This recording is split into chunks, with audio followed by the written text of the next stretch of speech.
इस वक्त की एक अहम खबर आपको देते हैं, जम्मू यूनिवर्सिटी से आ रही है। जम्मू यूनिवर्सिटी के एक प्रोफेसर ने खुदकुशी की है। जी हां, सुसाइड किया है। आज शाम यूनिवर्सिटी में अपने दफ्तर के चैम्बर में प्रोफेसर ने सुसाइड किया है। प्रोफेसर को छेड़छाड़ के इल्जामात का सामना था और तकरीबन 30 लड़कियों ने वीसी को तहरीरी शिकायत की थी और लड़कियों ने जिनसी ज्यादती का इल्जाम लगाया था प्रोफेसर पर। इंक्वायरी में प्रोफेसर को कसूरवार भी पाया गया था और इस प्रोफेसर ने आज यूनिवर्सिटी में अपने चैम्बर में खुदकुशी की है। प्रोफेसर को छेड़छाड़ के इल्जामात के तहत कसूरवार पाया गया था इंक्वायरी में, और जिसके तहत आज प्रोफेसर ने आज शाम यूनिवर्सिटी में अपने दफ्तर के चैम्बर में खुदकुशी की है। तो जम्मू यूनिवर्सिटी के एक प्रोफेसर ने आज खुदकुशी की है। इल्जाम था उन पर छेड़छाड़ का। 30 लड़कियों ने वीसी को यह शिकायत की थी, जिस पर यह कार्रवाई भी हुई। इंक्वायरी में प्रोफेसर को कसूरवार पाया गया था, जिसके बाद आज शाम यूनिवर्सिटी में जम्मू यूनिवर्सिटी के दफ्तर के अपने चैम्बर में प्रोफेसर ने खुदकुशी की। इस पूरे मामले पर बातचीत करते हैं। बिंदिया हमारी नुमाइंदा हमारे साथ जुड़ चुके। बिंदिया, प्रोफेसर ने सुसाइड किया है, अपने चैम्बर में किया है और ये बताया जा रहा है कि कार्रवाई हुई है, उसमें कसूरवार भी वो पाया है।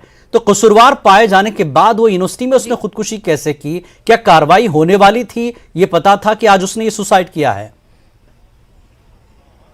जी देखिए जिलानी, अगर अब तक की खबर हम कहें तो अब तक की बात सामने सिर्फ इतनी ही आ रही है, क्योंकि अभी तो उनकी बॉडी को इस समय यहां से लेकर पोस्टमार्टम के लिए भेज दिया गया है और वाइस चांसलर और उनके साथ डीएसडब्ल्यू और उसके साथ ही कई ऐसे अधिकारीगण यहां पर मौजूद थे कुछ देर पहले, जिन्होंने इस बात की पुष्टि की कि इसके बारे में जांच जो है अब वो पुलिस की तरफ से ही की जाएगी और ये मामला पूरी तफ्तीश के साथ ही सामने आएगा। लेकिन अभी तक अगर हम आपको बताएं तो 30 लड़कियां जो हैं इसी डिपार्टमेंट की स्टूडेंट्स, उन्होंने एक लिखित अर्जी भेजी थी वाइस चांसलर को, जिसमें उन्होंने ये साफ तौर पर लिखा था कि उन्हें सेक्सुअल हरास किया जा रहा है और मोलेस्ट किया जा रहा है एसोसिएट प्रोफेसर के माध्यम से।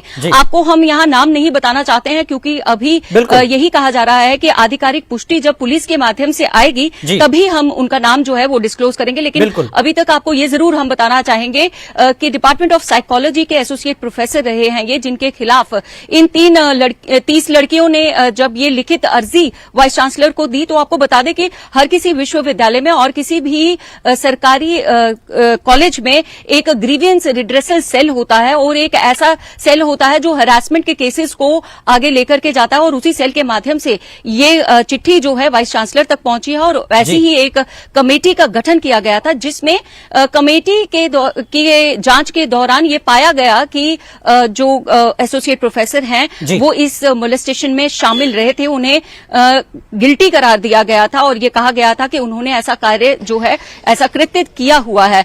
अब यहाँ सवाल इस समय यही उठ रहा है कि उन्होंने अपने ही डिपार्टमेंट में आकर के इस तरह से आत्महत्या क्यों की है, इस तरह से सुसाइड क्यों किया, इतना बड़ा कदम क्यों लिया, इसकी जो पुष्टि है वो आधिकारिक तौर पर अभी किसी भी अधिकारी यहाँ पर हमारे साथ बात सुसाइड में अक्सर नोट छोड़ा जाता है, तो क्या डिपार्टमेंट में प्रोफेसर ने कोई इस तरह का नोट छोड़ा है सुसाइड से पहले? क्या कुछ जानकारी अभी तक आपको मिली है?